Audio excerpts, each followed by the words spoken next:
Political parties on the issues of the provincial election. The moderator is the distinguished academic, the principal of McGill University, Dr. David Johnston. Good evening.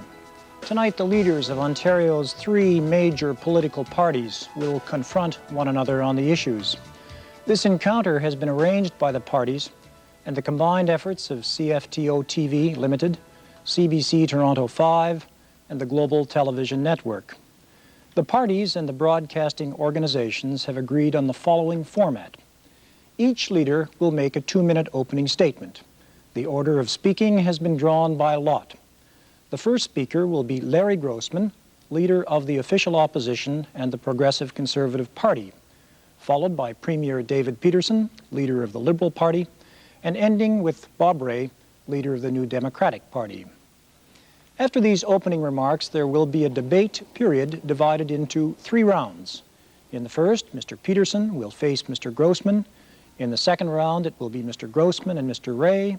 And in the final round, Mr. Rae will face Mr. Peterson. In each of the 3 rounds, the leader who is not participating will remain at his place. We also have in our studio the following journalists: Robert Fisher, CBC TV, Leslie Jones, Global TV, and Tom Clark, CTV. Each round will begin with a question from this panel. The moderator's role is to assure that the principle of equal time is fairly recognized. The participants have agreed to refrain from speaking when I intervene and to accept my judgment as to when their comments should be terminated. We begin with the opening remarks of Mr. Grossman. Thank you, David. Ladies and gentlemen, campaigns are more than bus tours, picnics, and barbecues. They are important opportunities for you to see what the leaders believe in and what their parties stand for. From the outset, we in our party have made our views clear, particularly so in 2 areas where Ontario simply cannot afford further indecision and delay. Firstly, reform of our education system. It is seriously overdue. We believe, in our party, in a back-to-basics approach, one that ensures compulsory course content, province-wide testing, mandatory teacher retraining, and better use of PD days. It is simply time now to fix the system. Secondly, in the area of trade, a lack of decisiveness from Ontario can jeopardize our position for years to come. We believe Ontario can compete, which is why we in our party are steadfast in our support of freer trade. We need strong leadership that understands how much free trade can benefit Ontario and just how much U.S. protectionism can hurt Ontario. Further indecision by Ontario will weaken our position. On these and other issues we will be discussing tonight, you may not agree with all of the positions I will outline, but you will know where I stand. I will be clear. I will be precise. You have an absolute right to know. Thank you. Thank you, Mr. Grossman. We now turn to Mr. Peterson, please. Mr. Chairman, Mr. Grossman, Mr. Rae, distinguished members of the panel, ladies and gentlemen. I'm very happy to participate in this debate tonight, and I want to thank the networks for arranging it. This is the first time we've had a debate in this province over the last 10 years. When I called the election just over 2 weeks ago, I asked for a debate among the leaders because I think it's important that you have an opportunity to judge us on the past, as well as share our visions for the future. I believe that our system must be accountable, and accountable to you, the people of Ontario. In the past 2 years, we have done many things. We've done many things in education, but we have much more to do, and I want to share that vision with you in the future as I have in the past. We want to cut class sizes. We want to put more computers into our schoolrooms. We want to make sure that our young people have the skills to compete in an increasingly complex world. We've made great progress in the environment, but we have much more to do.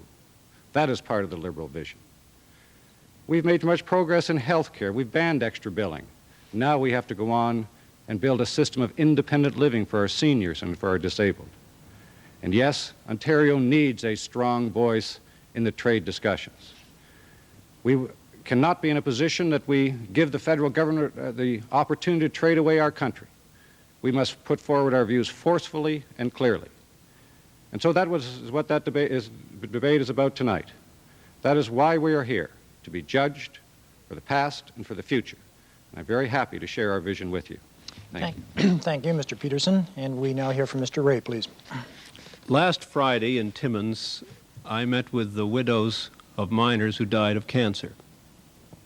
Government study after study has shown that working underground helps to cause that cancer, yet none of those women has received any compensation from the government of Ontario.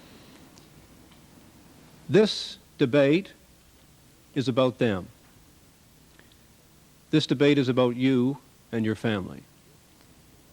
I'm asking you tonight to take a special personal interest in what you see and hear, and at the end of this debate to ask yourself one simple question.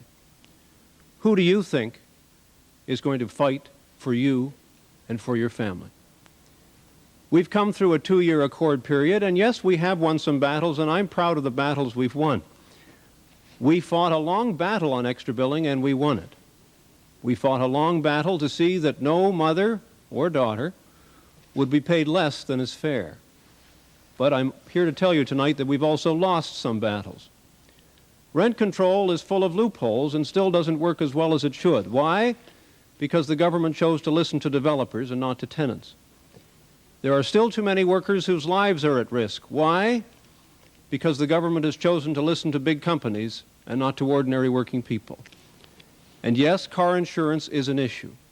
It's an issue because we all know that the government has simply been listening to the insurance companies and not to the experience of ordinary drivers. I'm asking you tonight to take a personal interest in what you see and hear, and to draw on your own experience and your own feelings as to what's happened to you and what's happened to your family. And when you've done that, to ask yourself the question, who is really in my corner? Who is really going to fight for me and for my family? Thank you. Thank you, Mr. Ray. Now that we have heard the opening statements by all three party leaders, we begin our first one-on-one encounter between Mr. Grossman and Mr. Peterson. Mr. Ray will not participate, but will remain at his place. Mr. Clark, you have the first question, please. Thank you, Dr. Johnson. Mr. Peterson, the question is to you, and the area is free trade. About a month ago, you attended a meeting with about 15 U.S. state governors in Traverse City, Michigan, and at that time, you told them that the protectionist sentiments in the United States, if not held in check, would lead the world into an economic tailspin not unlike the Great Depression of the 1930s. Yet just 2 weeks later, on this side of the border, you were calling for the protection of a number of local Ontario industries. My question then is, just what is your position on trade protectionism? And more specifically, is there even one local industry in Ontario that you would not protect from a free trade deal? I put forward in a very specific way my conditions for a free trade deal. It is a debate that I have been engaged in for 2 years now, and I believe that the future of our country is at stake in this debate. I have been very specific. I haven't either been all against it, like my friend Mr. Ray, or all in favor of it, like my friend Mr. Grossman. I have said in very specific terms the conditions. I am not prepared to trade away our farmers. I am not prepared to trade away our food processing industries or our brewers. I'm not prepared to trade away our auto pact, and that's my bottom line. I'm not prepared to trade away our cultural industries. I'm not prepared to go into any deal unless there's a binding dispute settlement mechanism. So my conditions have been extremely clear on this matter. I conveyed those to the Prime Minister not too long ago at a meeting we had in Ottawa. We started this discussion a couple of years ago in Halifax. So he knows very clearly what I think the bottom line has to be for this province. And we are going to fight to make sure that we don't give away the soul of this nation. One of the issues at stake is our sovereignty, our capacity to solve our own problems as a nation. And if we deal with someone 10 times bigger and give up all of our autonomy to that country, then Canada will surely be the loser. Mr. Grossman, please. Yes, I wonder if I might, Mr. Peterson, you've indicated what your conditions are. I might point out that there isn't one single observer in any government across Canada, at any university anywhere, who has observed these talks that doesn't agree with those 6 conditions. They've been laid out for some time. You have endorsed conditions which everyone has endorsed on the deal. What you haven't said is whether you, in fact, would support a freer trade deal if those conditions were met. Simple question. There are 2 trains leaving the station, Mr. Peterson. There is not 1, there are not 3. One train is the train of U.S. protectionism. The other train is the freer trade train. Now, you're standing on the platform having a tough time deciding which train to get on. What Ontarians have to know is whether they're going to get the solid, strong leadership that says, I believe in freer trade, I'm determined to roll up my sleeves and get a freer trade deal because I think freer trade is good for Ontario. You haven't staked out your ground on that, and with respect, Mr. Peterson, until you do that, Ontario won't have the leadership it needs to get a good deal. Now, specifically, if those conditions are met, would you support a freer trade deal? And further, if indeed these free trade negotiations are not successful, would you support trying again to get a freer trade deal? Do you think it's important for Canada or not? I think it's important that we know the conditions. The answer is I would support a deal if those conditions are met, and those conditions are very clear. So far, I've only heard from you that you're in favor, that you are prepared to give Brian Mulroney a blank check. I say to you, I think that's a naive way to negotiate, not only from Canada's point of view, but from Ontario's point of view. And that's why we have been extremely specific. You see, the problem with your approach is you say, let's get a deal at all costs, which certainly appears to be your position, is that you're prepared to give away the store in order to get that. And I am not. And I've been very specific with the Prime Minister, very specific with the trade negotiators, very specific with my counterparts in the United States, and they know exactly where Ontario stands. Well, Mr. David, Grossman, if we may, final before we go, observation? yes, if we may, before we go to the next question. You say you're not prepared to give away the store, Mr. Peterson. Mr. Peterson, without anyone forcing you to, you allowed Americans to invest in the Ontario securities industry unfettered by any screening, which is one of your conditions, and by June of this year they will be able to buy in without any conditions whatsoever totally into the Ontario securities industry. May I just say that's a fundamental... May I ask you what you obtained from the Americans in exchange and why you didn't screen any of that investment, which you say is one of your conditions for investment in Canada? Comment on that I think question the point, only, if I and may, then we'll move on. reveals a fundamental misunderstanding of what was done. It was not a bilateral move that was made between Canada or Ontario and the United States. It was a multinational move, a multilateral move. What we have done is open the securities industries internationally, and that conforms with my view of our responsibilities in the province of Ontario to trade internationally, not just bind ourselves in with one other trading partner.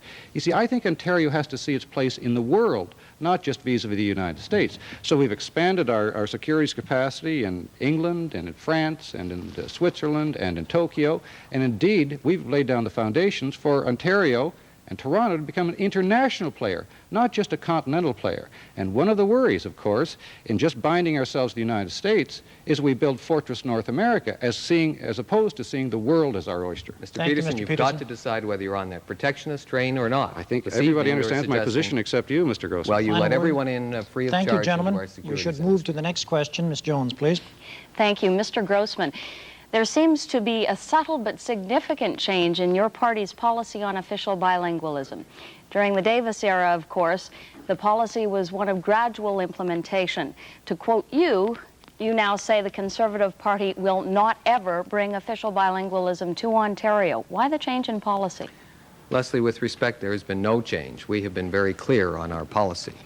The Davis policy, and one that has worked very well for Ontario, is gradual implementation of French language services, not official bilingualism.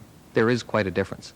I think the difference is the reason that Mr. Peterson, when given the opportunity, refused to be specific on whether he was going to bring in official bilingualism this term or not. We are very clear. The policy that brings the important French language services to Ontarians is the right one. That's what counts, bringing the services where needed to Francophones in Ontario. We've been very clear, always supported that. Official bilingualism, we don't think it's productive. We don't think it counts. We think the symbolism isn't worth the cost. Mr. Peterson, your comments, please. Well, Mr. Chairman, we've had some discussion on this issue during the campaign, and I must say it's a troubling discussion. It's one of those issues that tends to divide people emotionally. I have seen some reactions to it that I'm not particularly happy with, because I believe that these issues take a different kind of leadership than other kinds of political issues. I believe that partisanship has to be set aside and that we have to concentrate on bringing people together. Our government, with the help of my colleagues, brought forward a bill with respect to French services. It greatly expanded our French services in this province in designated areas on the basis of need and numbers. I think it was an important bill, and some argued the most significant bill since Confederation in terms of giving real rights to Francophones, something I was very proud of and proud to work with my colleagues on. Then becomes the question of official bilingualism. I believe that this province should be bilingual sometime in the future. There's no specific date on that.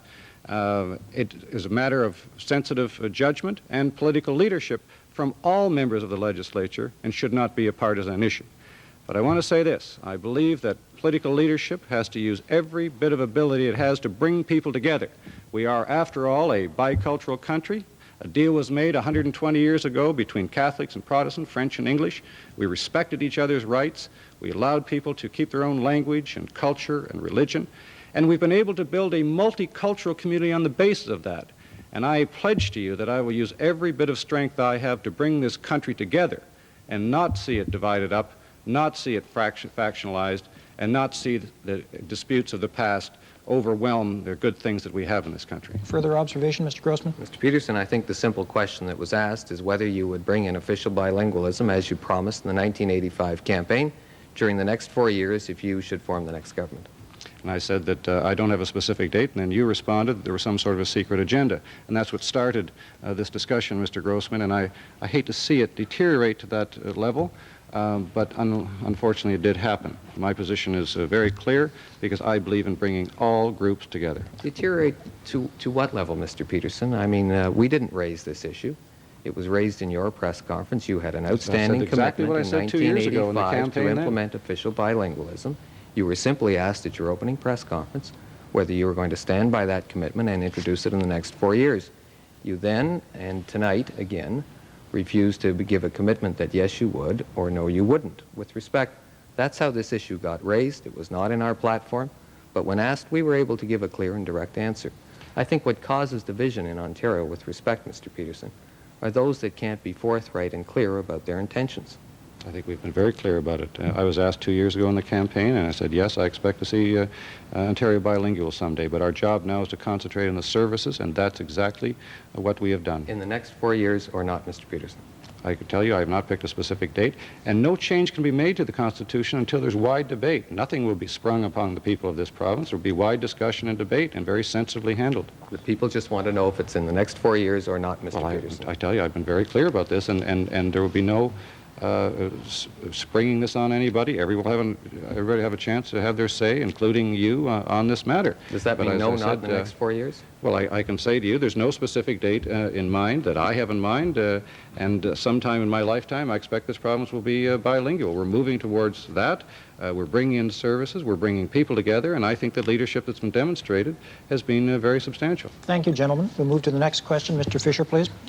Thank you, Dr. Johnson. Mr. Peterson, my question is for you. Earlier this year, your government received a windfall of $1.2 billion in unanticipated revenue, most of which your government put into program funding, not to pay off a deficit, which is about $1 billion currently. On this issue, sir, you had a clear choice. You could have eliminated the deficit perhaps in entirety, or at least some of it, or you could have put it away for those darker economic days that may lie ahead. In this case, you did neither. My question, sir, is why? You're quite right. We had a clear choice, and we exercised that choice. We found that we had a hospital system that was sadly in need of repair. We are now engaged in the largest hospital capital construction program in recent memory. We have put over $200 million into cancer facilities in this province.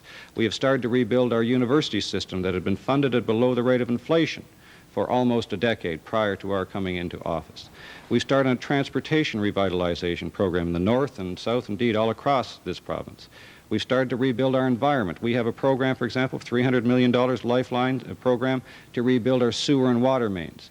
You see, there are more deficits in this province than show up in just balance sheets. There are deficits in terms of people's lives, deficits in terms of our infrastructure, and if we're not going to build roads when things are good, when are we going to build them? At the same time, I should tell you that our deficit next year will be, I think, $980 million, the lowest percentage of the total economy since 1964. So we were able to take advantage of the growth in the economy and at the same time lower our deficit, at the same time having our last budget with no tax increases, as a matter of fact, substantial tax cuts. So I think we were able to accomplish a number of the important works that we talked about in the last campaign and we think are important to keeping a sensitive, vital province. Thank you, Mr. Peterson. Mr. Grossman, your observations, please. Yes, Robert, I think it's terribly important that we keep the actual deficit figures in place here. When the government changed, the deficit was $1.6 billion. It is $1.3 billion this year. The 980 Mr. Peterson refers to would only occur, as you know, if they found during the year $350 million of savings, which they said they would try to get. Their record in their first two budget years was that they overspent their budget by over $1 billion. Secondly, in terms of keeping this in some perspective, the Lifeline program Mr. Peterson mentioned spent $1 million this past year. The cancer facilities go over the next 5 or 10 years. Those are commitments which did not eat up the budget this year. What ate up the budget this year are things like 4,600 additional civil servants, which cost $275 million. Those were the priorities. Now, in terms of meeting deficits in other areas, I say very simply, Mr. Fisher, that the record is this. In 83-84, the deficit during my term as treasurer was cut by $1 billion. Those same years, municipal roads got a larger transfer increase than they got this year. Hospitals got a larger transfer increase than they got this year. Universities got a larger transfer increase than they got this year. Colleges, community colleges, got a larger transfer than they got this year. So the money went other places with respect. It didn't get into those transfer agencies that do, I would agree, very much need that money. Rebuttal, Mr. Peterson? Well, I'd disagree with Mr. Grossman. When we assumed the government, the costed deficit on the basis of his government's promises on the way out was $2.2 billion. As I said, next year that will be cut to $980 million, the lowest percentage of gross provincial product since 1964. So it's an unmanageable situation. But I say to you that we have done a number of things that we think are important. For example, and I said during the campaign that we're going to increase and double the number of environmental inspectors. We think those things are important. We think it's important that we have inspectors for occupational health and safety. We think that is important to enforce those laws.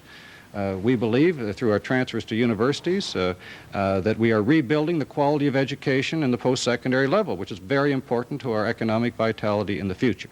So I stand to have our books scrutinized by anyone, and I believe that those expenditures have been done in a socially worthwhile way, at the same time in a fiscally responsible way. Thank you. Mr. Clark, your question, please.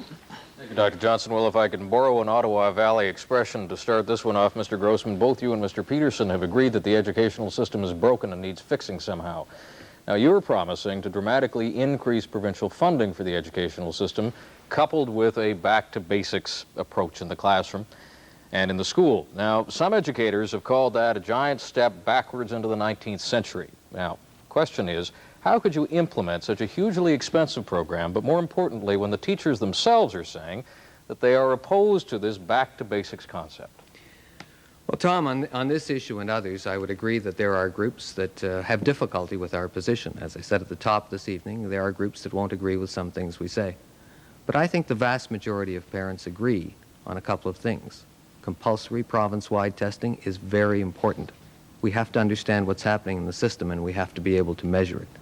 Standardized reporting cards throughout the system. Teacher retraining and upgrading. Who can argue that teachers should get at least 4 months every 5 years getting retrained? There are many teachers in the system that were last in school when I was, about my age, 1967, 68. I don't know too many companies that would not retrain their workers in an aggressive way at least 4 months out of every 5 years, let alone when it comes to our education system. Why shouldn't the same be done? Finally, one of the important things we've suggested is that we must increase funding to the system. In the budget brought down by Mr. Nixon and Mr. Peterson just a couple of months ago, the numbers were clear. Funding for our elementary and secondary schools was cut by $61 million this year. That is unacceptable. When the government changed, the provincial government was paying 48% of the cost of education. It has now dropped to 44%. We must begin to climb it back up. So more money, better trained teachers, standardized tests throughout the province, use of PD days, which I haven't mentioned yet. Those are important things. And yes, there are people that will think those are wrong, teachers that won't like them. But gee, I think they're right for the school system. Mr. Peterson, please, your observations. It's interesting those questions are mentioned also in a budgetary context. As I understand it, Mr. Grossman has now promised about, I'm not sure, $6 or $8 billion in expenditure in the last week or two. You know, when you talk to one group, you promise $6 or $8 billion. Another group, you promise to balance the budget. Another group, you promise to lower taxes. And when you put that all on one sheet of paper, it just doesn't add up. Our program is very specific. Our emphasis now is on the primary system. We have committed $300 million to cut class sizes at the junior levels. We believe it's important to teach young people how to learn. In addition to that, we have a program to almost double the number of computers in our schools. We think it's important that our young people learn the new literacies.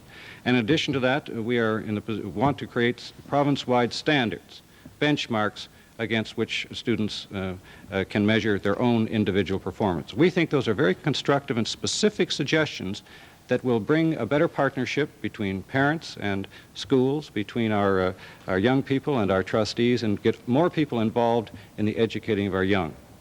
Mr. Grossman, any further observations? Peterson, you've had 2 years to take some of these steps. You have had $10 billion extra revenue to address some of these problems.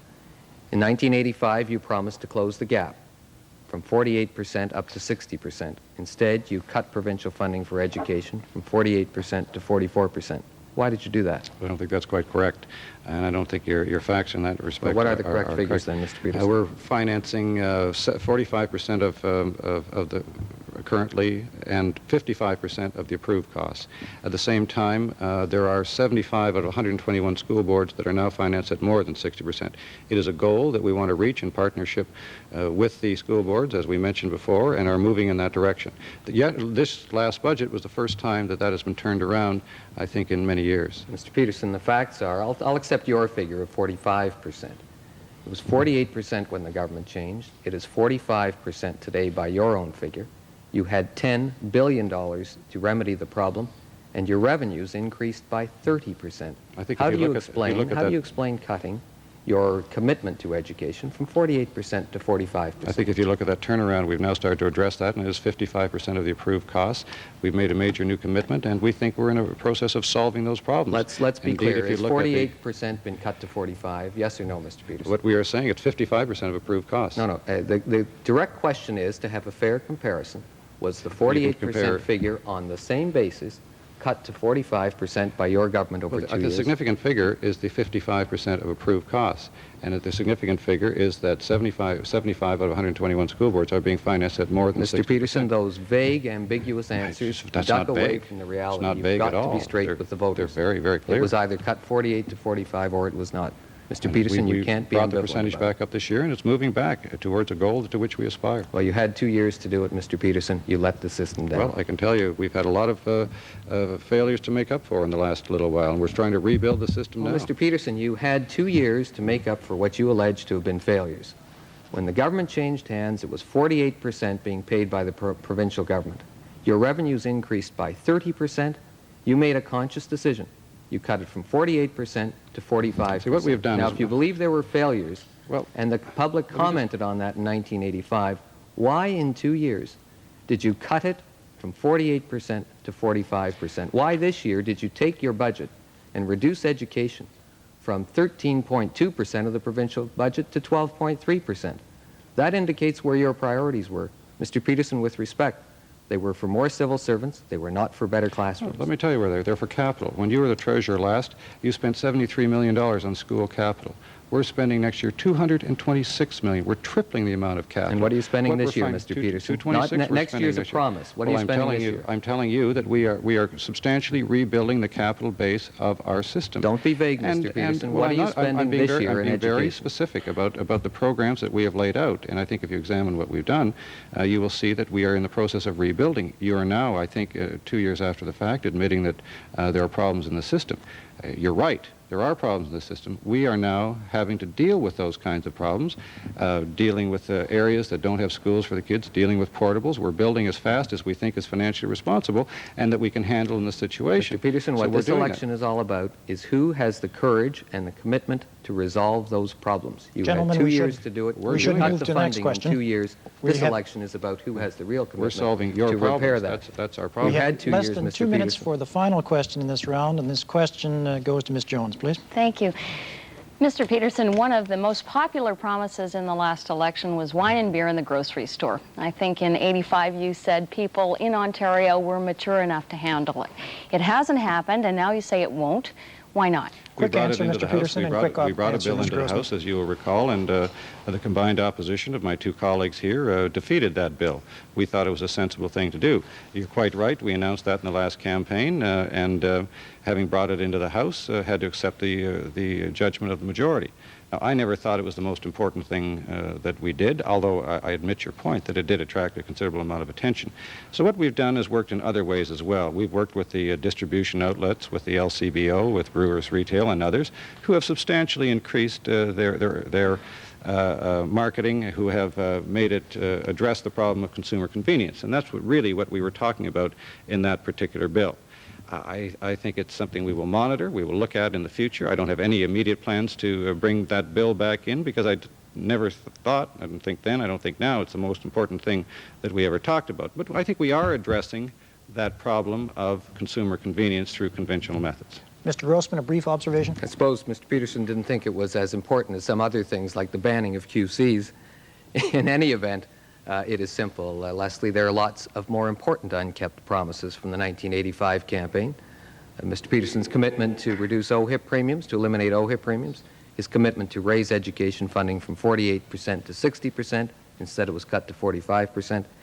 In terms of what we say during this election campaign, I think the public has to assess the track record. The track record is beer and wine could be brought in by the next government if Mr. Peterson should get a majority. Thank you, like gentlemen. bilingualism, he won't tell us whether he will or not. Thank you, gentlemen. The first round is over. Mr. Grossman will face Mr. Ray. Mr. Peterson will not be involved and will remain on the set.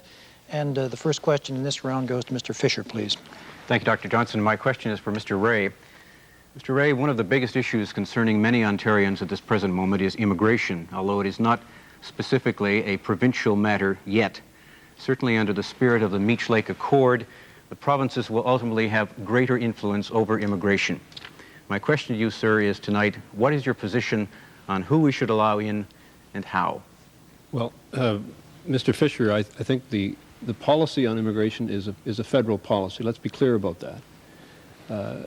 Let's also be clear that the decisions and the debates which are taking place in the House of Commons. What I can tell you very briefly with respect to immigration, my position is this, is that our policy should be fair.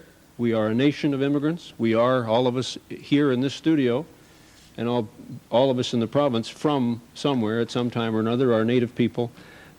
We're here first, and we all then came. I think our policy has to be generous. I think it has to be fair. I think it has to obviously respond to our own economy and the ability of the economy to provide employment for people who come. And I think it also has to be seen to be fair by everybody involved. Now, if you're asking me to comment on the federal legislation which is now being introduced by Mr. Bouchard, I'd be glad to do that, if that's what your question is.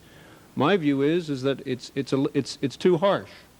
That it is obviously dealing with a problem which is there, but it's dealing with it in a way that is not generous. It is, I think, going to cause us some problems internationally in terms of our obligations with the United Nations.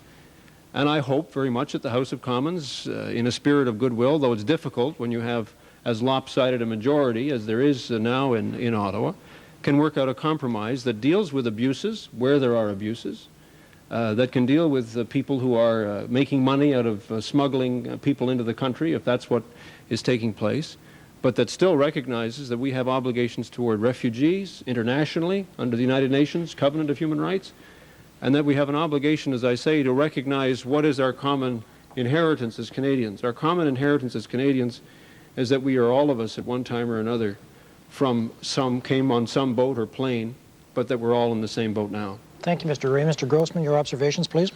Yes, might I say on the refugee issue, Canada has a fine record.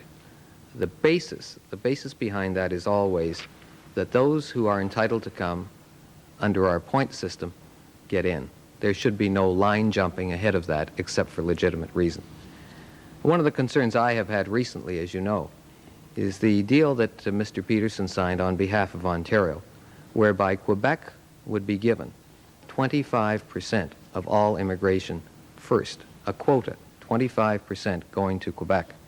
And those people would be allowed into Canada based upon the Quebec point system. That point system has a heavy bias, not in favor of not even-handed as the Canadian has, but it has a heavy bias in favor of people from French-speaking countries, from French cultures. I respect that, but that means that the even-handedness with regard to those people who've been coming to Canada from places where we've gotten the majority of our immigration now are going to have to wait while 25% of the immigration positions are taken for other people. I think for the integrity of the system and not having line jumping, but instead allowing into Canada those people who meet the federal point system, we must scrutinize the deal Mr. Peterson signed. I think it is patently wrong. The first time a quote has been given to a province, that has got to be a mistake. Any further observations, Mr. Ray? Well, just, I guess, one very brief point, and that is that we want to make sure, it seems to me as a province, we have a right to ask of the federal government to make sure that nothing that is done with respect to any other province affects the number of people who are allowed to apply to come to Ontario and who will end up here. That's perfectly legitimate and reasonable and right. And let's also remember that it was under the Trudeau government many years ago that they first signed an agreement with the province of Quebec. But having said all that, I must say I hope very much that the House of Commons is able to reach a consensus on this question, because it is an issue upon which I think people should be brought together rather than simply driven apart. Next question, Mr. Clark, please. Mr. Grossman, much to the surprise of the Ontario Medical Association, which still considers its fight against extra billing to be a top priority, you have backed away from your promise to modify the ban on extra billing. Now, what I'd like to know is what occurred to change your mind, and now that your mind is changed, what do you think ought to be done to stop all those cases that still exist in the province today of extra billing? Well, let me say that I thought Bill 94 was a mistake, both in content and in the way it was handled. Needless and unnecessary confrontation and friction, causing nothing but harm throughout the healthcare system.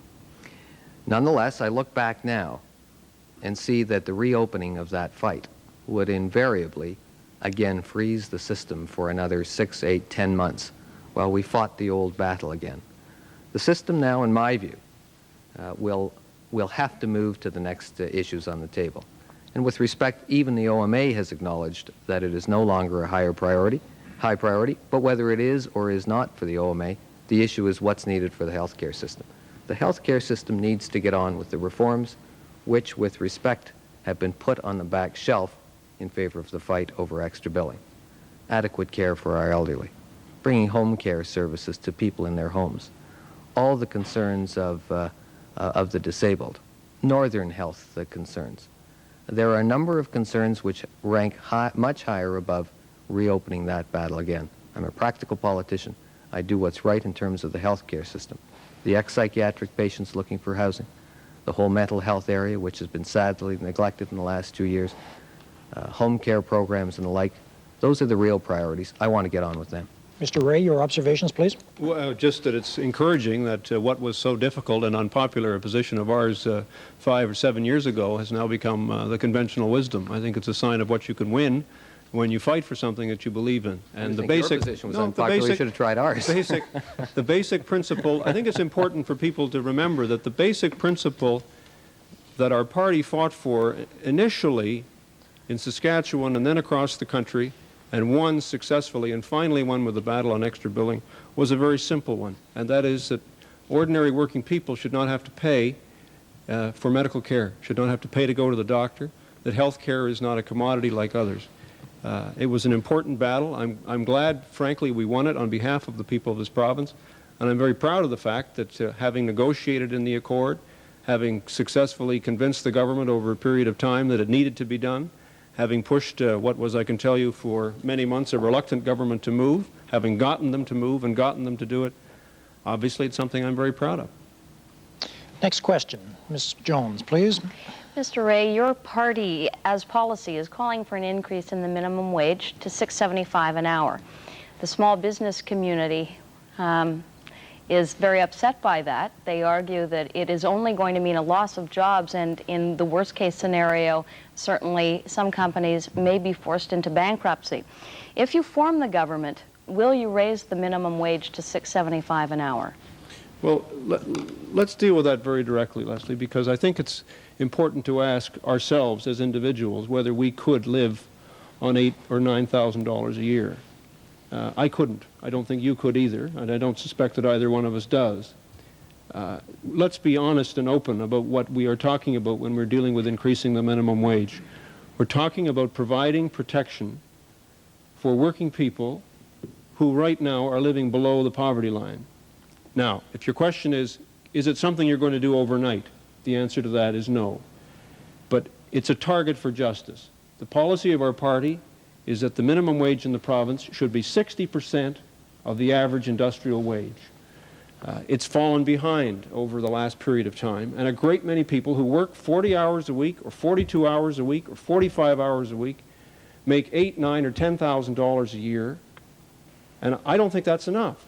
And so what we're saying is, let's set that target for justice, and let's do it with some pride, and let's work with the small business community and the whole province in seeing how we can get there, but let's set it as a target. Because if we don't set it as a target, we will always have people in job ghettos who are getting paid too little, who are hurting, who are living in inadequate housing, inadequately sheltered, who can't provide proper clothing for their kids, who can't go on vacation, all the things that the good things in life that we want people in this province to have.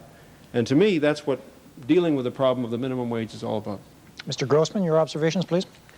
We have to continue to adjust the minimum wage as carefully as historically has been done in this province. In the next period of time, the challenge of making that decision is going to be tougher, because our economy is going to face the consequences, in my view, of some of the things that have happened over the past couple of years that will affect the business climate. 19 tax increases in the last 2 years, a deficit that does not drop, provincial debt that continues to rise, the appearance of retroactive legislation, retroactive rent controls, prohibitions on tenants being able to convert to become owners, and uncertain and unfocused government on freer trade. In that sort of business climate, all of these other measures are going to have to be measured. And while it's very nice to continue during the good economic times we have, tougher times are always just around the corner somewhere. We hope that is not soon. But when they come, the high deficits come back to haunt you. All of the interventionist measures that have been introduced in the last 2 years, and let me say in fairness to Mr. Ray, a good number of them, all but one that I can think of, were indeed part of the Liberal Party platform last election campaign, so that we can't go finding scapegoats here. The heritage of that comes back to haunt you, and that's in the context of the other things that you want to do for a humane society. You want to have jobs for those people, and the results of the last 2 years are going to come back to haunt us in a number of areas. Mr. Ray, any further observations? Just one, and that is that I think on this issue we all have to look to our own experience. I think we have to ask ourselves a basic question. We're asking people right now to live on less than what it takes to live a decent life in this province. I don't think we should be asking people to do that. Next question, Mr. Fisher, please. Thank you. Mr. Grossman, my question is for you. 1 in 10 Ontarians is disabled, and sadly, tragically, somewhere between 50 and 75% of them are unemployed. You met recently with a group of disabled in Hamilton, and you promised them an equal employment opportunity if you formed the government after September the 10th. But you said it needed not to be legislated. Given the fact that studies have shown, which you're aware of and we all are aware of, that the voluntary approach to such affirmative action programs do not work, why do you think your approach would work in this particular case? Well, a couple of points. Firstly, my experience with government programs over 10 or 12 years, at all levels of government, is that the people implementing it are far more important than the law itself. I've seen many good laws passed, which are forgotten after the minister or the premier of the day make the announcement. Following through on those things is far more important, but it's the less exciting part of government. What we need is government that is willing to roll up their sleeves and get on with making sure that the right goal is achieved day to day in the civil service, as an example. It is one thing to legislate it, but you and I know that when you're sitting across the table in a decision-making capacity, there's all sorts of rationales that people can come up with as to why the legislation doesn't apply here. I think what we need now is not more legislation, but what we need is government that is committed to implementing through its hiring practices a clear commitment to hiring the disabled. Further, what we need is just an opening, just as a modicum of decency, as Mr. Ray was pointing out about people living on the minimum wage. We must remember that while people on minimum wage are living $2,000 below the poverty line, the disabled are living $4,000 below the poverty line. The federal government increased the Canada Pension Plan payments for the disabled in this province, 13,000 of them. It was their own invested Canada Pension Plan monies. The provincial government in Ontario took $100 of the $150 per month sent to them by the federal government and deducted it so that the provincial government got $100, the disabled got $50. That's with the disabled living $4,000 under the poverty line. The first and most important commitment I would make to the disabled would be to give them their own Canada Pension Plan money, which Mr. Peterson and Mr. Nixon took from them, $100 a month. Mr. Ray, please. At the beginning of the campaign, I met a young woman by the name of Sandra Carpenter, who's disabled, and we were having a roundtable discussion, and she reminded me something which I think is very, very important, and that is that any one of us could be disabled tomorrow. There's an enormous tendency in our society to simply segregate people and to label them and to stereotype them and to leave them alone. We do that more clearly with the disabled than with any other group of people, and yet it's a group that all of us can join potentially. I guess I disagree with Mr. Grossman with respect to the question of how we do it. We've had voluntary approaches in Ontario on a question of employment for a very long time, and those voluntary approaches just haven't worked. I mean, we have people who are able to do jobs who can't get access to those jobs because of the way in which they've been stereotyped. And that's why I must say my preference in terms of the agenda for the next time is to look at employment equity as a real obligation, not only on government but on the private sector as well. Yes, we have to deal with the income support stuff, and the Canada pension ripoff is a real ripoff. I think you and I both agreed on that in the House when we were fighting the government on it, Mr. Grossman. But I think just as important as that is, let's not forget that work is what really does give a sense of participation and dignity to people who are right now without work. And I think unless we create some greater sense of obligation on employers, it just isn't going to happen. Government ought to lead the way. They're not leading the way in Ontario right now, but I think we've got to get the marketplace involved too. And there's no other way to do it that I can see except through a new approach called employment equity.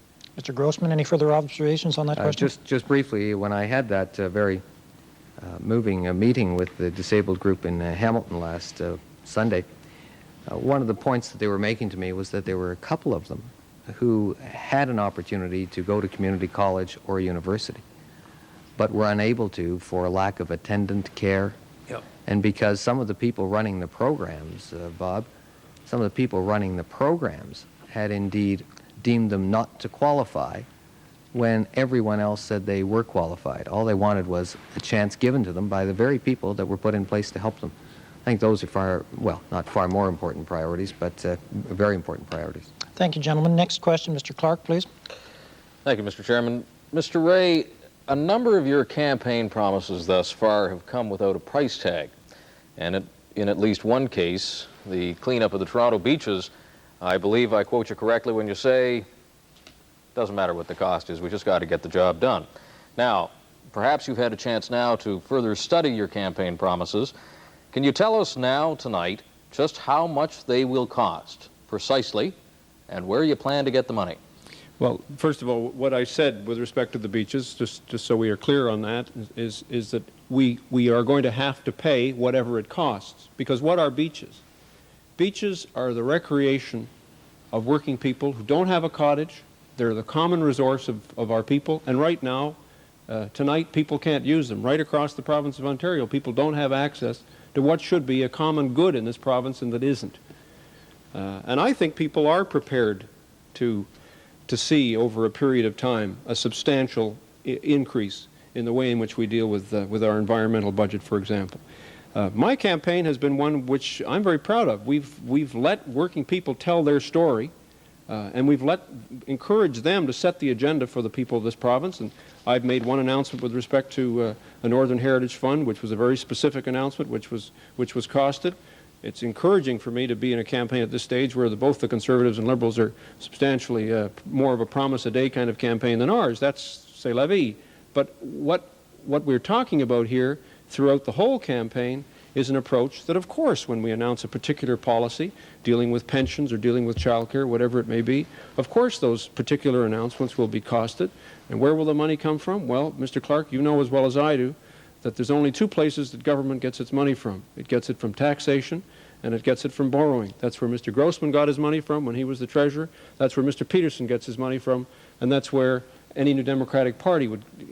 That's what we're dealing with. And what we're talking about here is not so much a substantial increase in public expenditure as a way of increasing the obligation on the part of people who have money and companies that have money to pay for the cleanup. On the environment, for example, I think the people who ought to be paying for the cleanup of the environment are the people that are polluting. And that means large polluters who right now are not paying their fair share. Mr. Grossman, please. I think this issue of where do you get the money for the campaign promises, Tom, highlights the difference between our party and the other two parties. The other two parties, the Liberal Party in the last 2 years certainly seemed to believe that you get all the money through borrowing and through tax increases. I think that, with respect, is a formula for disaster. If you don't cut the deficit and stop the borrowing, our children are going to be paying forever and ever.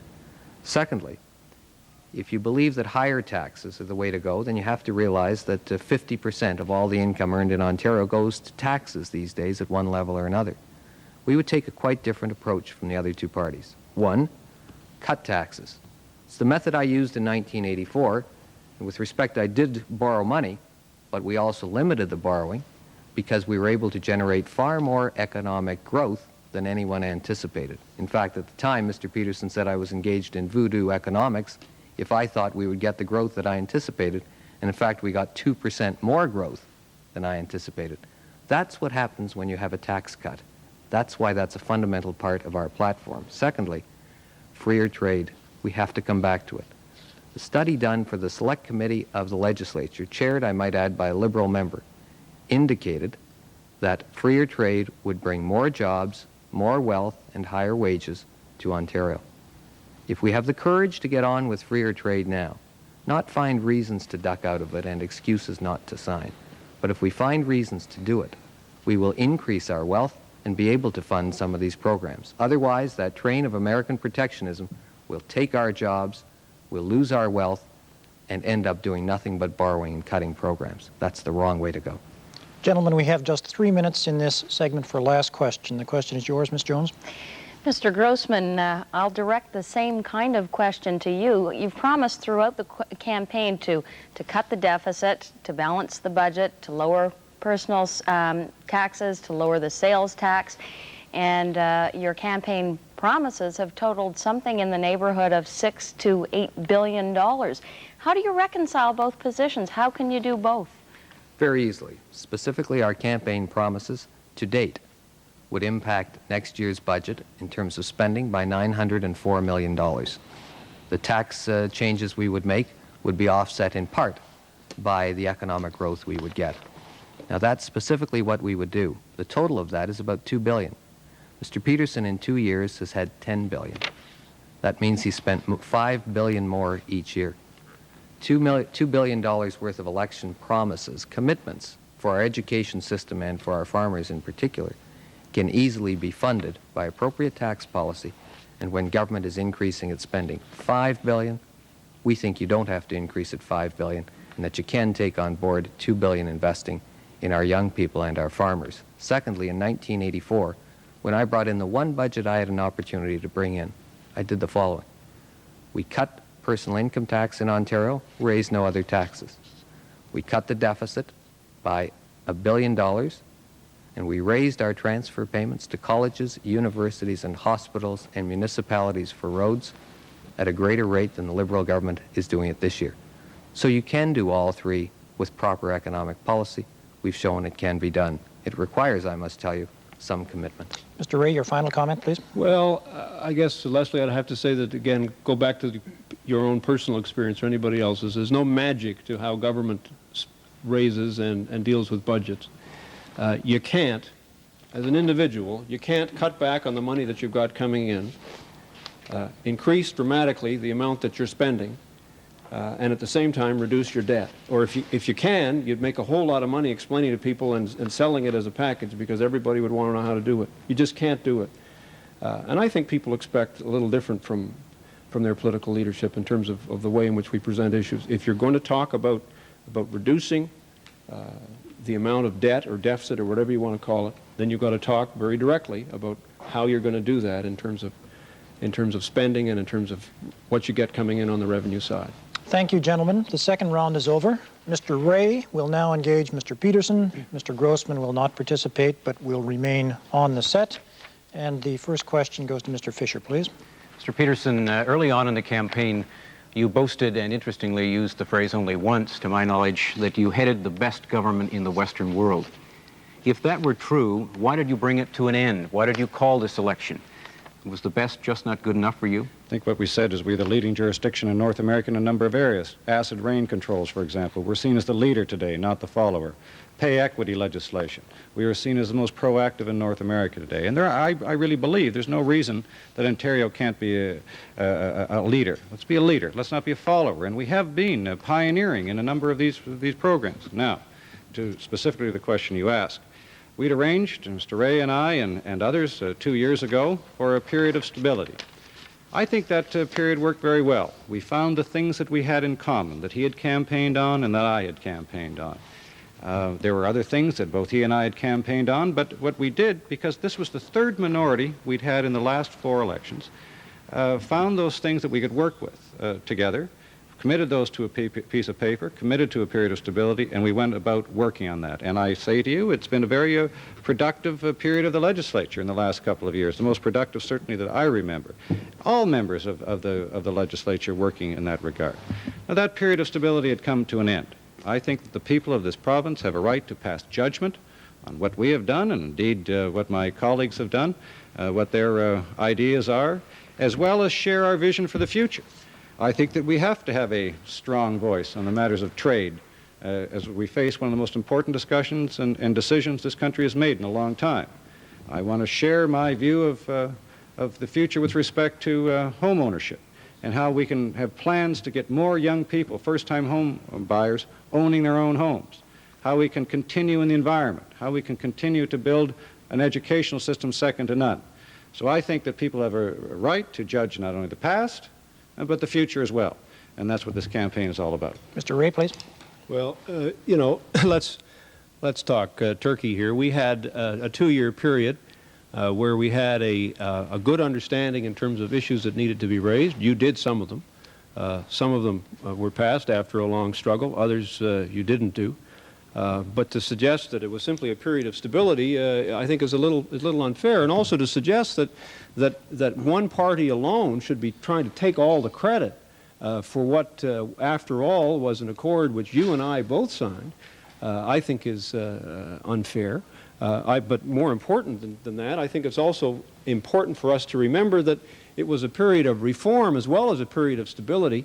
And as for the one other issue which you've chosen to raise in terms of why you need a mandate, the question of free trade, you don't need a mandate to make up your mind. There's nothing in terms of where we were at in the legislature in the last 2 years that was stopping you from representing a position, a clear position, as far as I'm concerned, on the question of free trade. And I want to make it very clear to you that I think it's inaccurate to suggest to the people of Ontario that somehow either Mr. Grossman and I have held you back from dealing with questions of home ownership or free trade or the environment or anything else. House prices in Ontario have gone up $35,000 in the last 2 years. Your government chose not to move in that area. That's up to you. I guess what I'd say is let's look at that period of stability, and let's ask the people to remember how that took place. Let's not rewrite history. Let's remember that that accord was hammered out over a period of 3.5 weeks. For the first time, we managed to negotiate a period of stability and reform. And I think people ought to remember how that happened and why we had the most productive period we've had over the last 2 years. We had it productive, in my view, because we had, in fairness, we had 3 parties on difficult issues working together, bargaining together.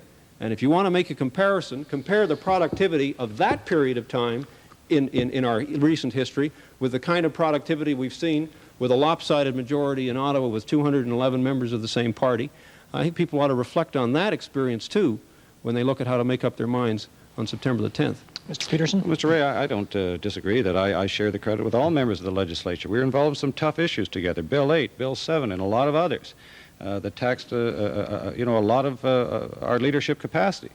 And I agree with you that the accord items were important in the last, as a matter of reform, the last 2 years.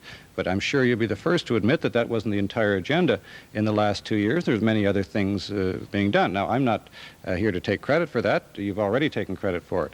And I don't mind that. I don't think that matters. I think what matters is what's done for the people of Ontario and the kind of programs and things we do in the future. Now, just let me make one other point. You know, when you deal with great matters of trade, for example, an important decision for this country, you have a dramatically different view than Mr. Grossman. Mr. Grossman, I gather, is in favor at any price. You're against at any price. My position is there clear with conditions on it that everybody knows. There's more to government than just you and Mr. Grossman and I. It's the people of this province. The people are supreme in this matter, and I think that they have every right to pass judgment on the substance of the issues as well as how these issues are handled for the benefit of all people. I look back at this period in the last 2 years, and I say with some pride for all of us that it was a constructive period in Ontario's history. But we've got lots left to do, and what we have to do is keep that same energy and same vitality and same sense of reform and openness of government and project it into the future. There's lots of problems left to deal with. All I can tell you is that, and I'm telling this to the people of the province, is that you won't get that vitality and you won't get that reform without the New Democratic Party. And one other point I make with respect to the question of free trade, because I think it has to be made. You've said on many occasions, and you said it here again tonight, that you think that it's wrong to give Brian Mulroney a blank check. Well, I want to tell you, I think it's wrong for David Peterson to ask for a blank check on free trade, which is exactly what you're doing. Your conditions are so vague, they're the same as the Mulroney conditions, they're no different than the Mulroney conditions, and yet you're saying that you need some kind of a mandate to deal with that question. Well, I don't think that's fair to the people of the province. I think that there are rubber workers and tire workers and textile workers whose names I can give you who've been thrown out of work already because of what's happening with respect to our economy vis-a-vis the United States. They need to have protection. They need to have a government that's going to fight for them and a party that's going to fight for them. Instead of which, you've set out the 6 wishy-washiest possible conditions that you could, even acceptable to Brian Mulroney. That's how good they are and how strong they are. And then you say, I need a mandate in order to be able to go to the people. Well, come on, let's be straightforward. What you are concerned about, sir, is the fact that over the last 2 years, you've had to be accountable directly to the legislature, and you've had to be accountable to a process that was the most democratic and open we've seen in this province. And what you're trying to do in this election campaign, I believe, very strongly, is to go to the people and say, I need a general mandate on free trade, to which I say, you're not asking for a mandate, you're asking for a blank check, and I don't think the people of the province should be giving it to you. You make a number of conflicting arguments in your point. First of all, you're saying there are problems in the tire industry, and there are, and you're blaming free trade for it, and we don't have free trade. I don't know what your solution is. You point out a lot of problems in your campaign. Not so far, no solutions. You're against free trade. Ideologically based. You always have been. It's interesting. Mr. Pauley, your colleague, a New Democrat, is taking a different position in this whole matter, and I gather your federal critic, Mr. Langton, has flipped around on this matter as well. You see, when you're in government, you've got to make a lot of very tough decisions because you carry the responsibility. You don't just have a position there to sort of snipe and oversimplify difficult and complex questions. I believe that the conditions we put forward protect Ontario. And that's extremely important. I'm concerned about sovereignty questions. I'm concerned about our cultural industries. I'm concerned about our auto workers. We have, it's the most important industry in this province, as you know. And I think that Ontario's been on top of this issue in managing it and is protecting our interests as best can be done in the circumstances. Your position, I gather, would have been to not show up a year or so ago, just stayed at home, and other people would have carried on with the discussions. I gather that's your position, but Mr. Ray, running the country doesn't operate that way. And what we are trying to do, if a deal is made, is influence that deal so it's in the very best interest of every Canadian. There will be no deal unless it's the right deal. Well, that's... Brief final observation, If I can Mr. just Ray. make a very brief one. I appreciate that it's lonely at the top, but what I want to say to you about free trade, since you've misstated my position, is tell you very clearly what it is, what I would have done. You're quite right. I would have done it differently, because I think the people of this province would have liked to have seen it done differently. I would have said to Mr. Mulroney at the very beginning, the train cannot leave the station. What I would have said to Mr. Mulroney at the very beginning is, you cannot have a free trade agreement, a comprehensive treaty with the United States, without damaging our own ability to solve our own problems, and without taking away from working people their ability to look to government for intervention, yes, for assistance, for compassion, for generosity, and from leadership. And all I'll say to you on this free trade question is, you can't be a little bit pregnant. Thank you, You're gentlemen. either on the train or off the train, and I'm afraid you're on it. Thank you, gentlemen. Next question. Mr. Grossman's a very different It's view, but Mr. then Clark. we'll circle. Thank you, Mr. Johnson. Mr. Ray, you've been campaigning, as we all know, for a form of government-run auto insurance because of the price of the private auto insurance. But school boards, municipalities, hospitals, even the medical profession through malpractice insurance are facing horrendous increases as well. They're damaging their ability to exist as institutions or as professions. The question, would you introduce the same sort of government-run insurance for all these other things, for anyone who could not afford it? You asked a terrific question, because hospitals, for example, have decided to pool. In many cases, large hospitals have decided to get together and to self-insure. They've provided a kind of co-op, non-profit insurance solution to their situation. So have school boards. They're in the same situation in some respects, and they're considering doing the same thing. What we're suggesting for drivers is that drivers have the same right and the same ability to pool their resources in a common fund as hospitals have and as universities may have if they decide to get together, or any other group of people. If you look at the Western experience in the 3 Western provinces that have driver-owned plans, they're efficient, they're fair, they're non-profit, they don't discriminate. And I think it's such an improvement over the current system we have with respect to car insurance in this province. The car insurance system in this province is not working. It's not working fairly. The rates are too high. They discriminate. I mean, I can tell you the case of a young woman named Julia Majurka. She's been driving since she was 16, 37 years old, didn't have a car for 2 years, and when she finally was able to afford to get a car, she ended up having to pay nearly $1,000 for her insurance. And that's crazy. That's completely unnecessary. She's just punished by the insurance company for not having been able to own a car for 2 years. And I think it's an issue that matters to people. I think it's an issue that bothers people. And again, I think it's an issue where if you don't have, if I can borrow an expression, any blinkers on with respect to this question, people prepared to look at it in an open way will look at the experience of other provinces and see that it makes sense. Mr. Peterson, please. Well, I understand Mr. Ray's point, but we have a different solution, what we feel is a better solution to the problem. And it's a 5-point strategy. Number 1, we would bring in a rate review board that would review all rates. Number 2, we've capped existing rates. And in fact, number 3, cut rates to young people and to taxi drivers. Number 4, we're looking at the question of, through legislation, of car repairs, because that is one of the reasons for the accelerated insurance payments. As you know, car repairs are pretty expensive today. Just go down and try to fix your bent fender, and you know how much it costs you. And the 5th point is we are taking a comprehensive look at the question of no-fault insurance through Judge Kohler Osborne to get rid of some of the administrative costs in the system. We think that our comprehensive 5-point approach to this question will solve the problem and avoid some of the bureaucratic problems that come along with state-owned, state-run enterprise. There is an ideological difference, I think, on this particular point, and I prefer a free enterprise solution, and I think that we have a system that's going to control that and make it fair for consumers. Insurance is compulsory. You have to have it to drive. Your 5-point program that you're announcing today is the same program that Mr. Quinter announced in April, and for which he didn't produce legislation until the last day of the legislature when we were adjourning. The reality is that rather than deal with this problem, you chose to call an election.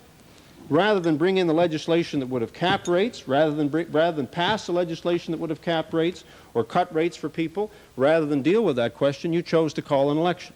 And for 2 years, while the rates were going up at a quicker pace than at any time in our history, you simply chose to mock, because of your disagreement with our approach on this question, to say that you had your own favorite approach. So Mr. Quinter went to every capital in the Western world, with the exception of Winnipeg, Regina, and Victoria, to look at what was really a plan that's in place and that's working. And I think it's unfair. I think drivers deserve better. I think they deserve more leadership. It's a compulsory plan. You have to have it. And under the suggestion that you made, that you believed in so strongly that we don't even have it in front of us in terms of legislation, we have an election campaign instead, rates would only go up because you're guaranteeing a rate of return to every insurance company in the province. Let me give you another explanation of those events, Mr. Ray. This was announced, as you said, by Mr. Quinter some months ago. That legislation had been discussed among the House leaders, was ready to be presented, and you had decided, you and I guess Mr. Grossman had decided that you didn't want to pass that legislation. You wanted to put it into committee and defer it. So it appears that you didn't want a solution. You wanted the issue to still be out there. And we think we have a very practical, specific solution to the problem. And we think it will work, and that's why we put it forward in a comprehensive way. The fact of the matter is, Mr. Peterson, you put forward, Mr. Quinter had a big press conference in April to announce what he thought would be the solution to the problem. And the fact of the matter is that you did not have the political will or the gumption or the ability to bring forward those solutions. You chose instead to call an election. I don't think that's right. I think it's absolutely fair, and I think it's completely true, because I was very much involved in this issue and have been from day one, in terms of not only in terms of the legislation, but in terms of what happened. And I can tell you what happened. What happened is, you talk about a rate review board. Mr. Grossman can confirm this because he was in the House. Mr. Quinter announced the rate review board, not in a statement to the House. He announced it after question period, the very last day of the legislature.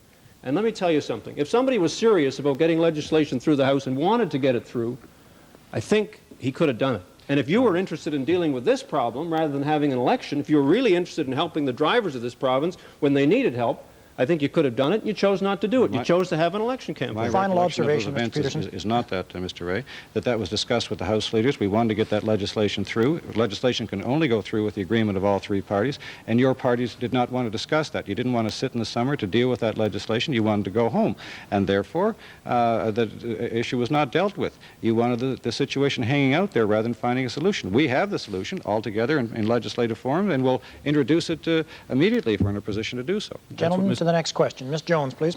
Thank you.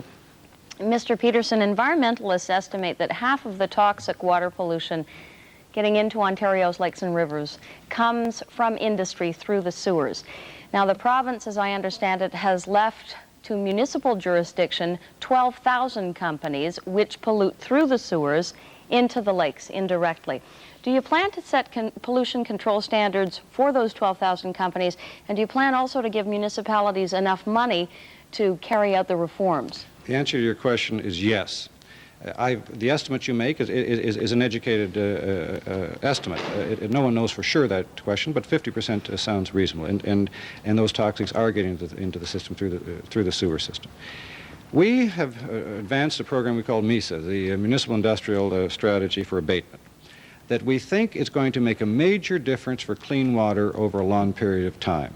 We have a panel of experts monitoring the situation, setting control orders on all industries discharging, as well as looking at the question of discharging into sewers. We've also announced that we're doubling our enforcement of this particular matter, something Mr. Grossman doesn't like very much, because we're going to have more environmental inspectors making sure that we don't have these illegal discharges.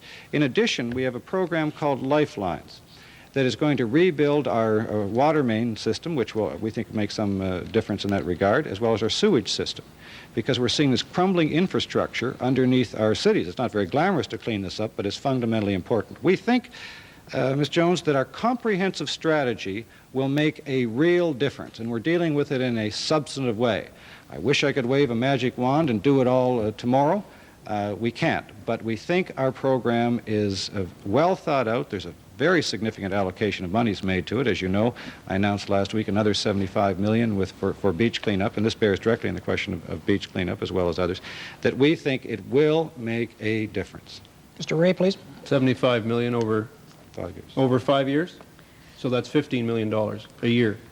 That's what you're talking about. That's in addition to the 75 that's already there. But you're talking about 15 million. So let's be clear. 150. Okay, but it's not 70. Program. It's 75 over 5 years. Well, that's in addition to the existing 75. I just wanted to clear that up. I'm telling you, if you want to be cleared up, it's 150 over 5 years because we already was the 75 million allocation. But you're not going to announce something that you're already doing. Well, that's already there. Yeah. I just wanted you to be apprised of all the facts, not just half of them. The reality is that MISA does not cover at the moment. Yes, it does. Well, when Mr. Bradley announced it, very clearly does not cover discharges into sewers. They're looking That's at that why. question. Well, you're looking at the issue. Let me tell you, there are industrial workers in every sewage treatment plant in this province who are getting sick because the sewage treatment plants have been turned into chemical treatment plants. We've visited them during this campaign, and we're going to be going back to visit more because we don't think it should be happening. And those workers know perfectly well that it's not part of the plan of your government at the moment with respect to this question of what gets into the sewers and who pays. And the other thing I think the people of this province should know that when you look at the environmental record of this government, the reality is that the government under Mr. Peterson is spending less in real dollar terms than in 1981. That in fact there has been a 7% decrease. That the reality is that there still isn't the commitment, and I might add that it was Ruth Greer who, together with other New Democrats, forced the issue with respect to minimum fines and with respect to increasing maximum fines, but we still haven't got a clear principle attached in this province which says that polluters will pay. And the reason is because there are a lot of polluters out there who don't want to pay and who are putting up a lot of resistance to a tougher kind of enforcement system and to a different kind of enforcement system, which is what I think we have to move to. Gentlemen, we have less than 3 minutes for last question. Mr. Fisher, the question is yours. Mr. Ray, this question is for you. Many of the people watching this debate are in northern and northwestern Ontario. They would have heard us discuss earlier this evening the buoyant southern economy, but we all know that there are in fact 2 economies in this province and that in the north it is pretty much stagnant. In terms of economic development for the north, is it still NDP policy to nationalize Inco? And if not, what then is the cornerstone of NDP policy to revitalize the north? Briefly, Mr. Ray, and briefly, Mr. Peterson. That's not a priority for us in this campaign. What is a priority is what I announced in Northern Ontario just last week, and that is a Northern Heritage Fund, which would be a capital fund of some $500 million over 3 years, which would give the North access to capital in order to diversify the economy. I've been in so many schools, high schools in the North, and asked kids in grade 12 and 13, where are you going to live after you've gone through community college or university? You're going to be living here or you're going to be living someplace else? And invariably, people put up their hands and say, I'm going south, because that's where the jobs are. And if we're going to do it, we've got to do it right. Other countries have done it. Swedes have done it. The Norwegians have done it. People have injected a lot of infrastructure and a lot of new capital into Northern Ontario. It's the only way it's going to happen. And that's the thrust of our policy. Get a handle on resources, yes. Do it by upgrading, by making sure we're adding value to the resources that are there, by making sure that we're providing opportunities for jobs to Northerners and not shipping stuff down south in raw form, and that we're adding manufacturing and services and tourism to an economy which is still based much too much simply on taking stuff out of the ground or cutting it down and shipping it south. So we should have a furniture industry, a machinery industry, based on the resources, yes, but able to build a more diversified approach. It's going to take a large injection of capital, which is why... Mr. Peterson, a brief final observation on this question. There's no question that Northern Ontario has faced different problems in the past, since time immemorial. We've made a major commitment to Northern Ontario through a variety of programs. As you know, we've moved 1,200 civil service jobs. We believe in decentralizing the government. That will substantially stabilize the economy of a number of single industry communities there. And of course, in addition to that, bring government closer to people. We don't think that the best government is all centered around Queen's Park. And that's an important initiative that we think will make real results in the long term. And we've created a Northern Heritage Fund that we think will return money back into the communities to develop community enterprise. We've doubled the Northern Development Fund, putting money back into local enterprises. We have tourism programs, destination programs to bring the tourism there, trying to diversify the economy. So, and there are many other things that we've done that we think are making a real difference in Northern Ontario. Thank you, gentlemen. I regret so much that our time has expired. We have now completed the 3 rounds of the debate. Each leader will now have 2 minutes for his closing remarks. And Mr. Grossman, please, will you go first? Thank you. I thank you for taking the time to assess Ontario's 3 political leaders this evening. You've seen some clear choices. You've seen the choices on education, a government that has chosen to cut funding for education from 48% to 45%, as opposed to the progressive conservative platform, back to the basics, and increasing that funding up to 60%. On freer trade, there are 2 trains leaving the station. Train of American protectionism, the train of freer trade. You have a government in Ontario today that chooses to wander around the station, frightened of making a choice. Let's look at American protectionism. They have already moved recently against steel, software lumber, cut flowers, uranium, electronics, cattle, beef, and pork. No one believes seriously that that protectionism is going to go away. The only way to stop it is with a secure trading arrangement with the Americans. As well, every single study across the country has indicated Canada will benefit from freer trade, and that Ontario will benefit the most. Yet 9 premiers have decided where they stand. 1 premier is standing in the station. In terms of protecting Ontario's interests in those negotiations, we need strong leadership. What has happened in the last 2 years on trade? Softwood lumber, Ontario gave in. On steel, Ontario gave in. Financial services, Ontario gave it away. On national banking centers, Ontario lost.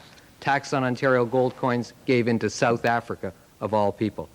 You deserve better than that. Trade is important. Mr. Peterson will follow me right now. I invite him to debate Mr. Ray and myself again on freer trade in this election. It is too important to leave Ontarians standing in the train station. Progressive conservatives won't leave you wandering around that station. We'll give you firm, strong leadership. We believe Ontario can compete. Thank you and good night. Thank you, Mr. Grossman. Mr. Peterson, please. Mr. Chairman, let me at the outset thank you and my colleagues for joining this debate today. I think it's extremely important that we stand before you and are judged on our policies, judged on the past, indeed judged on the future. Judged on the kinds of things we want to do with this province, the kinds of visions that we have to build a strong, creative, competitive, and dynamic province. I've talked about education. I've talked about some of the things we've done and the things we want to do in the future. I've talked about our programs of housing, how we will have created 102,000 units and rehabilitated in new units in order to try to solve our housing problem and go on and create programs for young people to buy their first home. I've talked about the environment because it's extremely important to me and to our government, things that we have done and the things that we want to do in the future to clean up our beaches, to improve the enforcement, and guarantee clean water for all of our people. I've talked about trade, and I say to you again, I am not prepared to give Mr. Grossman and Mr. Mulrooney a blank check, walking in and say, I'm in favor of a deal at all costs. I am not prepared to trade away the soul of this nation. I am prepared to protect our dairy farmers. I'm prepared to protect our auto workers. I'm prepared to protect our cultural sovereignty. I will stand up for a dispute settlement mechanism that is binding to guarantee access if and when, in fact, one is concluded. Those are strict terms and conditions, not just the blank check that they would want. We need tough negotiators in Canadians' interest, not weak negotiators. We are facing, after all, a nation 10 times our size, and that is why this discussion tonight is so very, very important. I thank you very much for sharing this evening with us. I hope you have enjoyed the debate. And from my point of view, I would be very grateful to have your support on September the 10th. Thank you, Mr. Peterson. Mr. Ray will now be our final speaker. I'd like to talk to you about 2 people that I've met. Julia Majurka is, as I mentioned before, 37 years old, driving since she was 16. For 2 years, couldn't afford a car. When she went to get insurance, the insurance company punished her. Archie Morrison, 55 years old, a Goodyear tire worker, a tire maker, a hard-working man for 25 years. When the company shut down, Archie was forced to make a choice, choosing between an inadequate pension or an adequate severance pay, but he couldn't get both. I went into politics 10 years ago because I felt that people like Julie and Archie needed someone to stand up and fight for them. I didn't go into politics to represent the banks or the insurance companies or the mining companies. I went into politics because, as a New Democrat, I believe that working people deserve a different kind of politics. Now is not the time for politics as usual. Now is the time for a politics that cares about working people. You're watching this program tonight because you care. You care about your family. You care about your car insurance. You care about your health and safety. You care about what you're breathing in the community. You care about the future of your kids. I'm asking you tonight, personally, to draw on one thing, on your own experience. And I'm asking you to ask yourself one basic question. Which of us, which party, which candidate do you really think is in your corner? Which of us is really going to fight for you, not just on debate day, but every day? Thank you. Thank you, Mr. Ray. Gentlemen, I regret our time is up. May I thank the leaders of each of the parties for being here tonight for this important contribution to the democratic process. Good night to all.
I do want, first of all, of course, to thank the people of St. Andrew St. Patrick for the opportunity their loyalty over the last 12 years has given me to serve Ontario.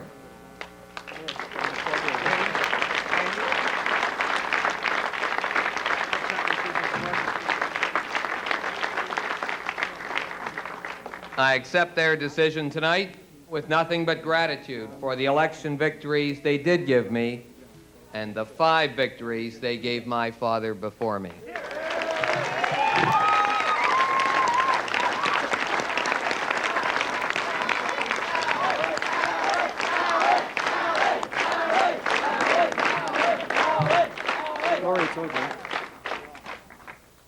My friends, there are easy times to be a conservative, and there are difficult times. This great Ontario party has now known both. But whether it is easy to be a conservative or tough to be a conservative, it is never, ever wrong to be a conservative.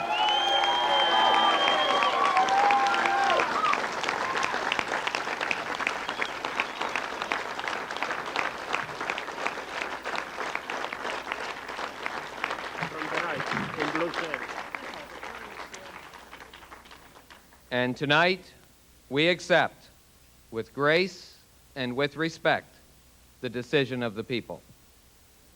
As conservatives, we may argue with liberals and New Democrats, but we never argue with the decision of the people. I offer this evening, and I have offered already personally, sincerest congratulations to the Premier and his family. He and his party now have a commanding mandate and the opportunity to pursue whatever their program may be without excuse or delay. To my good friend and colleague, Mr. Ray, and his family, I offer sincerest best wishes. If he is, as it appears he will be, leader of the official opposition, he will have a challenge of immense proportion. To my fellow conservatives who did not keep their seats this evening, I know precisely how you feel. Carol and I share your pain. To those who were successful, you have a noble and proud tradition of service to uphold in the legislature of this province. The left tendencies and inclinations of both the government and the NDP will extract from us Tories a determined commitment to fight for balance and common sense while surrounded in a sea of intervention.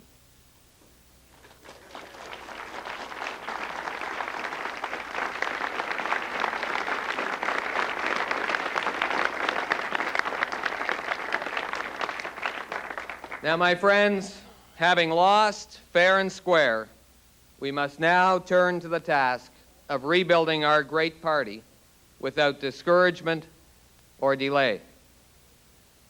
Some will say there were federal or historical realities that we could not overcome and were not of our own making. That may or may not be the case. But as leader, the responsibility for our performance traditionally rests at my doorstep, and I embrace it willingly. You simply cannot take the good without the bad. The 12 years of opportunity I had to serve my province in the legislature, most of those years in cabinet, were very good times. I accept with grace my lot tonight. When I sought the leadership of my party, I committed to bringing our party swiftly back to government. I have not done that. So tonight, after a discussion with Carol, who has campaigned with great loyalty and determination through 5 elections and 2 leadership campaigns,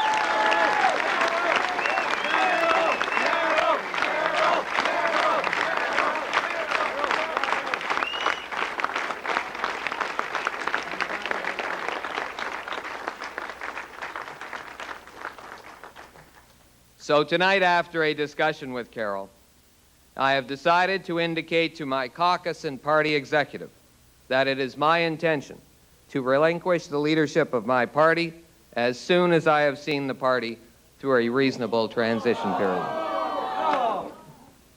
Let all of us who work together in this campaign, though, take heart.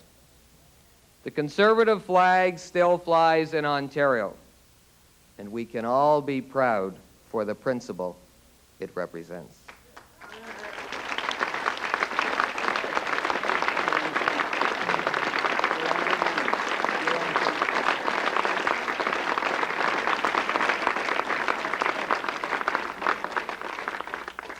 Those principles, enterprise, trade, smaller government, lower taxes, a balanced budget, and compassionate, humane government. Those values may not have carried public favor today, but they will remain enduring and become more salient as the new administration gathers steam. My friends, it was an honor to serve for you and with you. It was an immense honor to serve my beloved province. I shall always be humbled and grateful. Those who are still watching, I want to say, first of all, a very deep thank you to the people of York South, who for the 3rd time have done me the honor.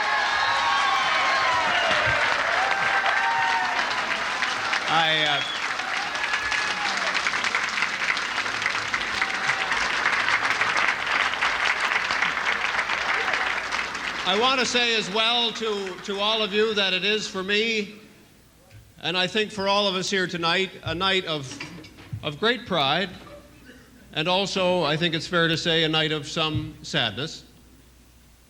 The province has lost some wonderful fighters for people that have taught me and taught the province much about courage, much about the importance of fighting for people. I am very sorry that they are not going to be with the official opposition to the Liberal government.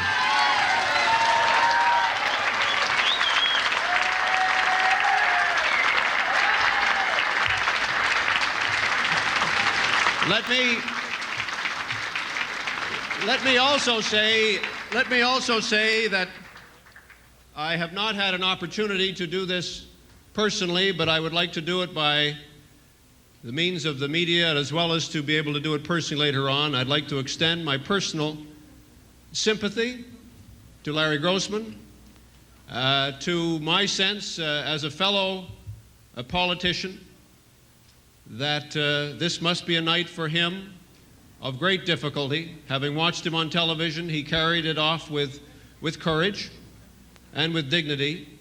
And to him, we have had our disagreements, but we've also had our moments together where we have shared some observations and feelings about this business of politics. And to Larry tonight, I just want to say that he has fought on behalf of things which he believes in, and I think he and his remarkable family deserve the respect of the people of this province.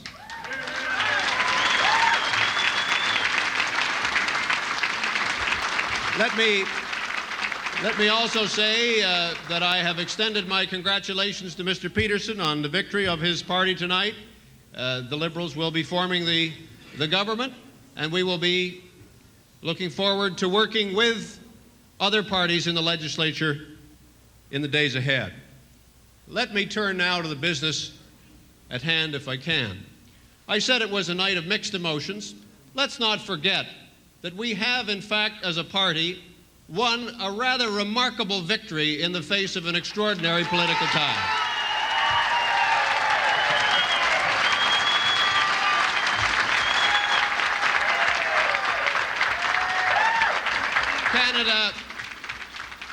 Canada, after all, as well as Ontario, have seen some remarkable political tides. 1958, 1984, federally. This is the first time in anyone's memory that I can remember, certainly, that the New Democratic Party has not only survived, but won the day as the official opposition in the province of Ontario.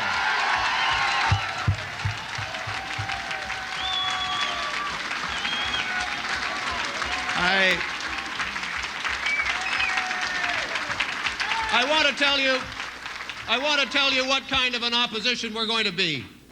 I want to say we're going to be an opposition of conscience. We're going to be an opposition that is tough on the issues, but compassionate at all times to the men and women of this province who make up this wonderful province of ours.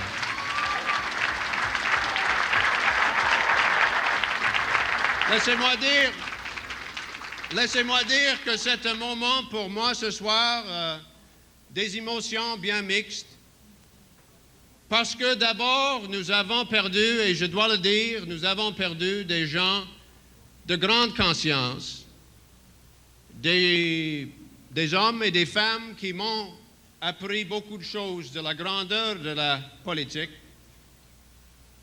Et lorsque nous prenons notre rôle comme opposition officielle dans la législature, ils vont nous manquer, et je dois le dire.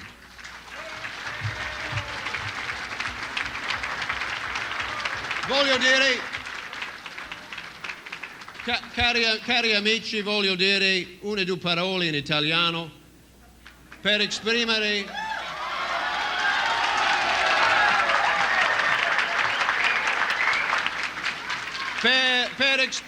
l'importanza di questa noce per la provincia dell'Ontario.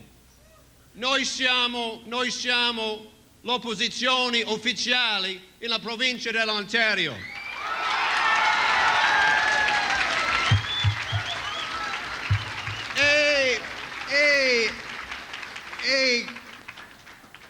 noi lottiamo, noi continuiamo di lottare per il gente ordinari di questa provincia, per i famigli degli operai di questa provincia. Potete contarci, cari amici, potete contarci. If I can just say one or two words on issues of real importance to the province, the Liberal Party said that they regarded this election in a sense as a mandate on free trade. I want to put them on notice that we are opposed to free trade. They'd better be opposed to free trade. They'd better be opposed to free trade.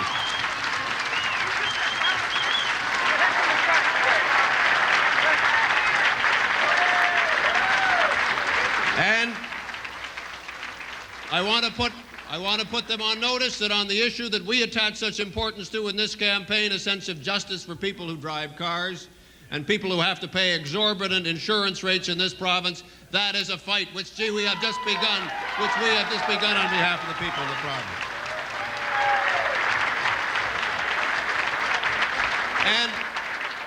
And let me also say tonight that because the size of the majority has been so large, and who of us watching the results can deny that, there is a very special importance that is attached to the role of official opposition to the government of Ontario.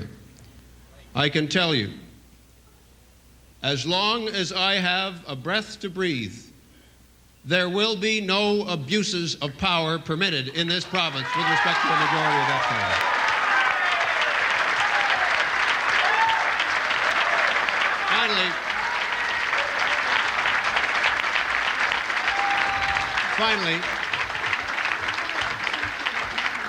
Finally, I want to thank all of you, my political family, who have been so kind to me and to my family throughout my time as leader. You have taught me much, and I very much appreciate the extraordinary effort which you all put into this campaign. And finally, I want to thank my wife, without whom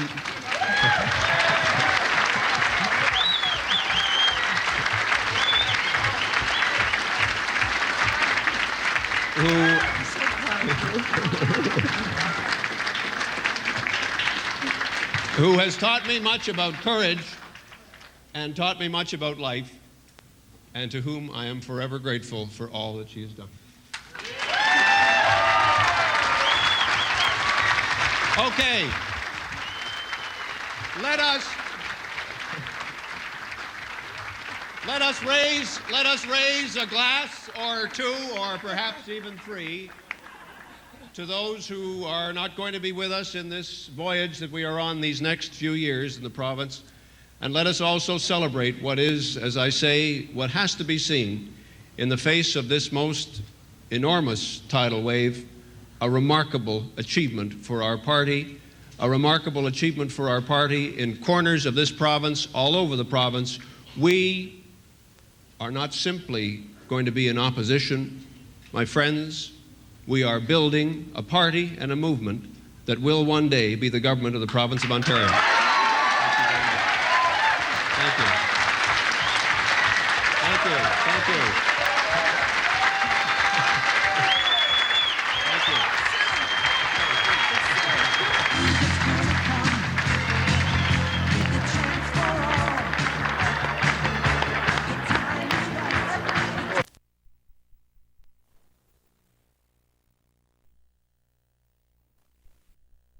Board at 4:52 of the third quarter, a 56-yard touchdown pass from Tom Clements, on which Tuttle's own momentum carried him to the turf, and he got up and took it into the end zone. And Trevor Kennard's kickoff was brought back by Ken Zachary to the Hamilton 39-yard line, where the Ticats now leading 19-7. Our 1st and 10. Porras gives to Hucklack, and he'll get a couple of yards through the middle. It was interesting to note that when the Ticats got the ball in their last possession, they drove all the way down the field, mixed their plays up well. As we know, they came away with nothing, or just a